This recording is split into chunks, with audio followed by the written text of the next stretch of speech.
Shalom e bem-vindos de volta ao Israel com a Aline. Nós estamos em Jerusalém porque hoje a gente vai seguir os passos de Jesus de quinta-feira até domingo e por isso nós estamos aqui no Monte Sião para começar. Mas antes disso eu quero dar as boas-vindas para todos aqueles que são novos no canal e aqui a gente fala de tudo de Israel e da Terra Santa para todo mundo. Então, sejam bem-vindos e vamos começar! Sejam muito bem-vindos ao cenáculo, ao local da última ceia. Aqui vai ser onde Jesus vai se reunir com seus apóstolos na quinta-feira de noite para fazer o Seder de Pessach, o jantar da Páscoa judaica. E o que vai acontecer quando eles estão reunidos em volta dessa mesa? Jesus vai prever a traição, como está escrito em Mateus 26, a partir do versículo 20. Ao anoitecer, Jesus estava reclinado à mesa com os 12. E enquanto estavam comendo, ele disse: "Digo-lhes que certamente um de vocês me trairá." Eles ficaram muito tristes e começaram a dizer-lhe um após o outro: "Com certeza não sou eu, Senhor." Então, foi nesse local onde Jesus ele vai prever a traição de Judas. Ele também aqui vai prever a negação de Pedro, mas o mais importante que ele vai fazer aqui é pegar o pão e o vinho, o pão ázimo, como ele era na última ceia, e distribuir a eles. E aqui então vai ser ensinada a comunhão. Essa escultura foi colocada aqui no ano 2000, no milênio, e ela é uma árvore de oliveira, mas essa árvore foi cortada e ela está renascendo dos seus brotos. Ela representa a Jesus e mais que isso, Jesus ressuscitado. E ao pé dela tem aqui trigo e também uma parreira com uvas. Quer dizer, essa árvore representa a Jesus na última ceia como o pão e o vinho. Este aqui é o local da última ceia, segundo a tradição cristã local. Mas essa sala aqui tem 2000 anos? E a resposta é não. Esse local foi destruído e reconstruído algumas vezes ao longo da história. A última reconstrução que a gente consegue ver, que são dessas colunas e do teto também, ela tem 900 anos.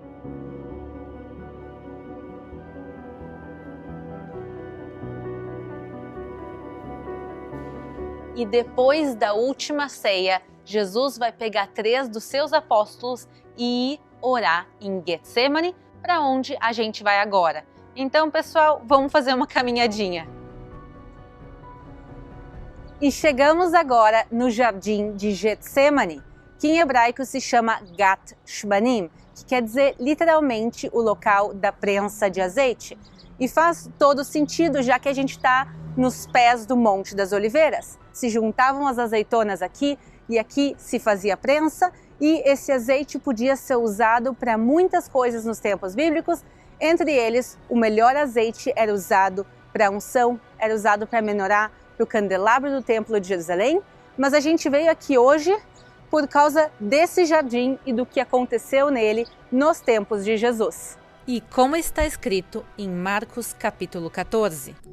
E foram a um lugar chamado Getsemane, e disse aos seus discípulos: "Assentai-vos aqui, enquanto eu oro."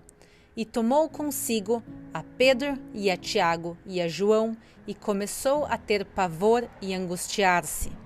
E disse-lhes: "A minha alma está profundamente triste até a morte. Ficai aqui e vigiai." E tendo ido um pouco mais adiante, prostrou-se em terra e orou para que, se fosse possível, passasse dele aquela hora.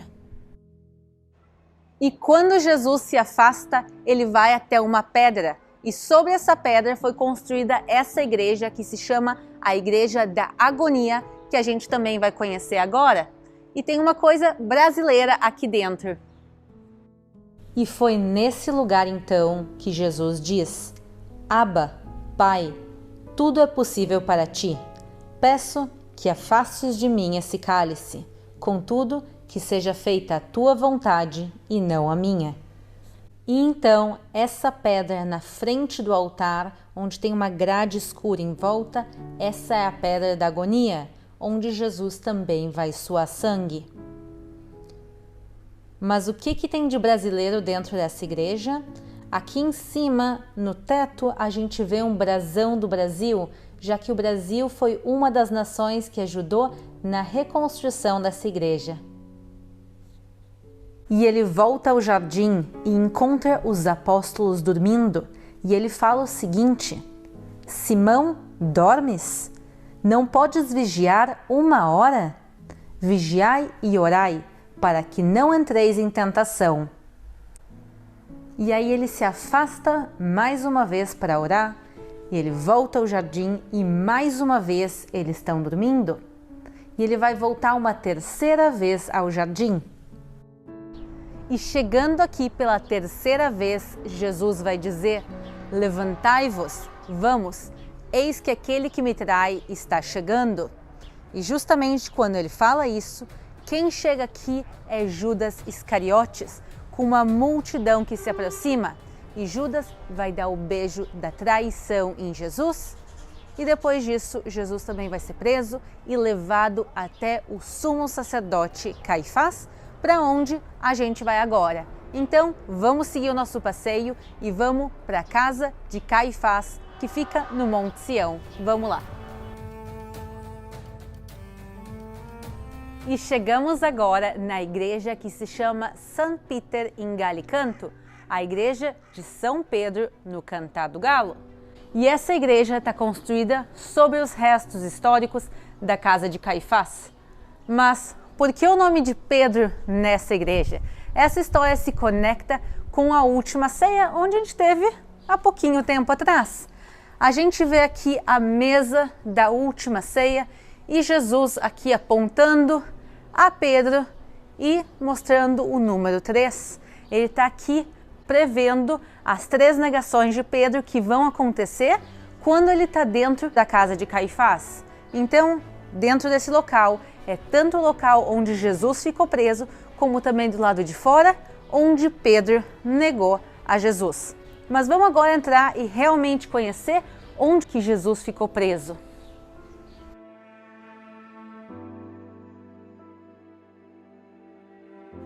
E a casa de Caifás foi construída no Monte Sião, por isso literalmente ela fica na Baixada, então a gente vai seguir descendo, são alguns andares até a gente chegar no local que a gente quer. Então vamos seguir descendo, venham comigo. E agora a gente está entrando numa prisão dos tempos de Jesus, porque o sumo sacerdote de Jerusalém vai ter uma prisão, vai ter guardas, vai ter poder político. Como as coisas acontecem nessa época? Nessa época, normalmente, quem escolhia o sumo sacerdote eram os governadores romanos, o que era um escândalo para a época a propósito, mas é o que acontecia. Então, Caifás, na prática, ele era como se fosse um braço direito de Pôncio Pilatos. E ele traz Jesus até aqui e Jesus vai ficar preso. A gente consegue ver, inclusive, aqui esses buracos na pedra que são originais. As cordas não são, elas são posteriores, mas elas estão aqui para nos mostrar como eram. Então aqui se podiam amarrar pessoas e deixar elas presas. Então tem uma prisão inteira, mas tem um local específico que se acredita que é o local, ou melhor dizendo, o poço, onde Jesus foi colocado, e é para lá que a gente vai agora.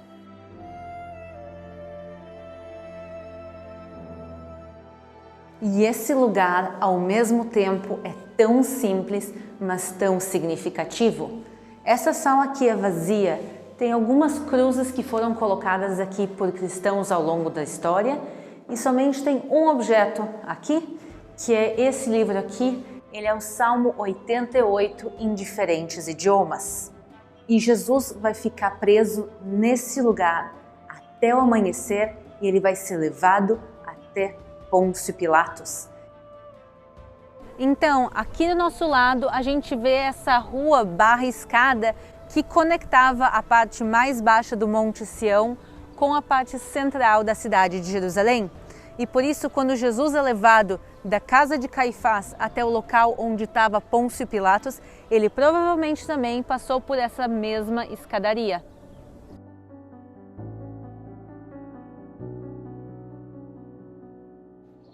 Cruzamos a cidade de Jerusalém até o local onde ficava a fortaleza de Antônia. Essa fortaleza colossal foi construída anos antes pelo rei Herodes o Grande.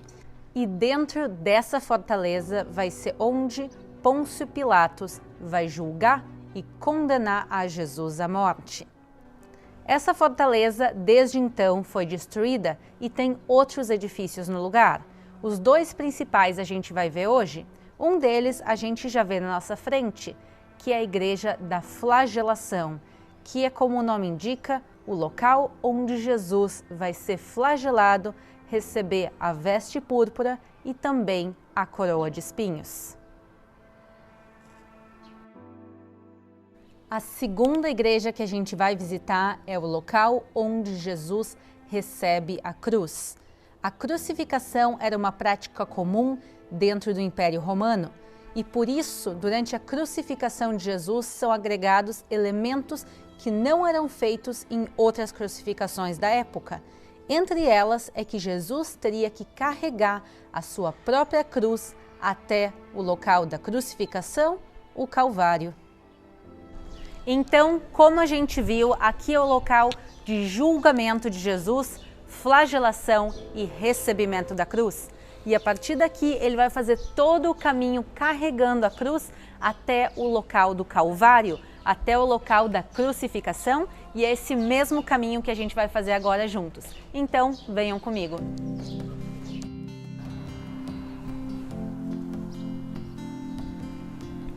Seguidamente, quando eu estou caminhando com grupos pela Via Dolorosa, as pessoas se surpreendem que esse local tem comércio, tem escolas, tem tanta movimentação, tem aqui igrejas, mesquitas, mas essa é a realidade.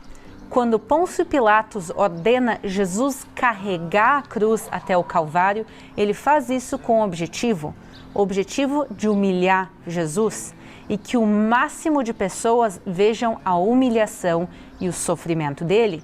E por isso a ideia é que ele passe na frente dos mercados, na frente das escolas, na frente dos lugares, para que o máximo de pessoas vejam isso. Então, faz todo o sentido do mundo que seja assim até os dias de hoje. Esse caminho é conhecido como Via Dolorosa, Via Crucis ou Via Sacra. Via Dolorosa também é o nome em latim e por isso quando a gente vê aqui indicado nas placas o próprio nome da rua é Via Dolorosa, por causa do nome em latim, que também nesse caso é o mesmo que em português. Como eu já comentei em alguns outros vídeos, a cidade velha de Jerusalém, hoje em dia, ela é dividida em 4 bairros. O bairro judaico, o bairro cristão, o bairro armênio e o bairro muçulmano, e a Via Dolorosa hoje em dia se encontra no que é o bairro muçulmano.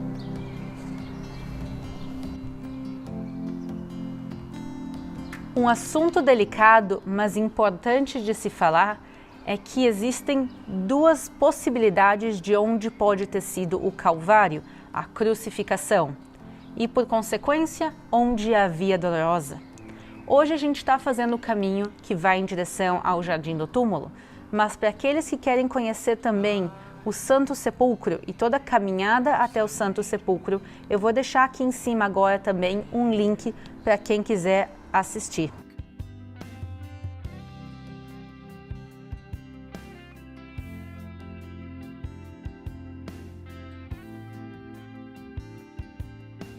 E saímos agora pelo portão de Damasco e a gente está do lado de fora das muralhas. Mas como saber que esse lugar realmente era do lado de fora das muralhas também há 2000 anos atrás? Se essa muralha e esse portão têm somente 500 anos? Porque aqui a gente vê essa parte mais baixa, são escavações arqueológicas. E esse pequeno portão era parte de um portão triplo que dava acesso à cidade de Jerusalém. Então a gente sabia que a cidade chegava também até esse local no período romano.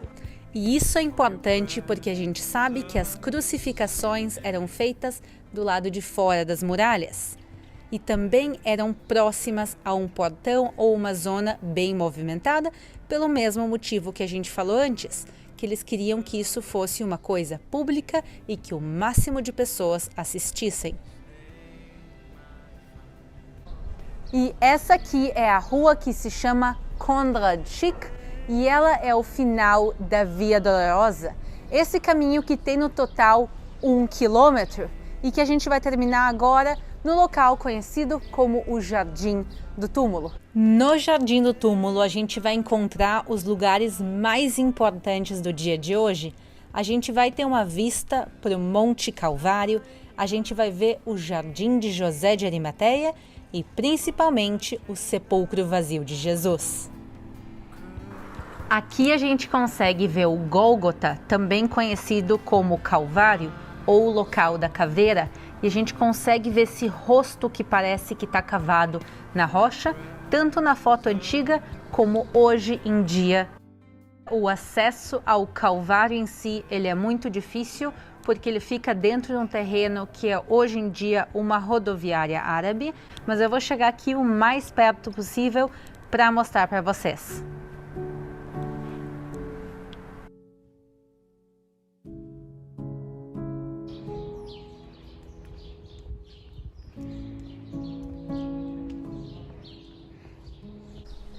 Chegamos agora no sepulcro vazio e vamos ver um pouco da arqueologia desse lugar antes de a gente entrar.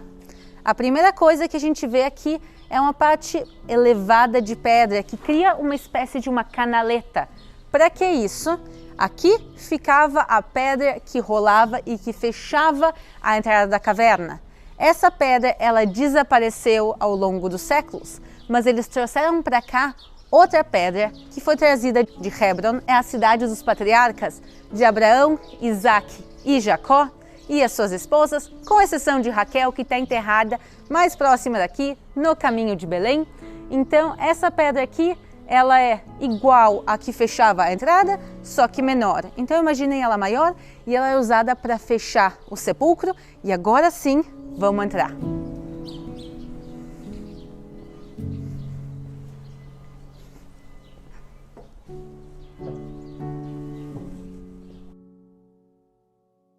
A gente vê aqui espaços para corpos e esse espaço aqui foi o espaço onde foi colocado o corpo de Jesus. E também aqui atrás a gente vê uma cruz vermelha pintada.